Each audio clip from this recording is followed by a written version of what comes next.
वफाकी वज़ीर ख़ज़ाना मोहम्मद औरंगज़ेब ने कहा है कि IMF से बेल आउट फंड्स की अदायगी आज मुतवक्की है। भारत से कशीदगी की वजह से किसी बड़े मालियाती असर की तवक्को नहीं। बरतानवी खबरसां इदारे से बातचीत में वज़ीर ख़ज़ाना ने बताया कि हालिया कशीदगी के बायस किसी नए मुआशी जायजे की रिपोर्ट की ज़रूरत नहीं।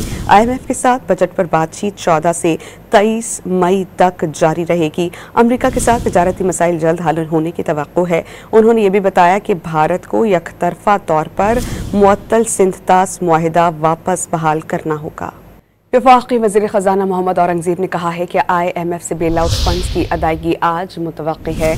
भारत से कशीदगी की वजह से किसी बड़े मालियाती असर की तवक्को नहीं। बरतानवी खबरसां इदारे से बातचीत में वज़ीर ख़ज़ाना ने बताया कि हालिया कशीदगी के बायस किसी नए मुआशी जायजे की रिपोर्ट की ज़रूरत नहीं।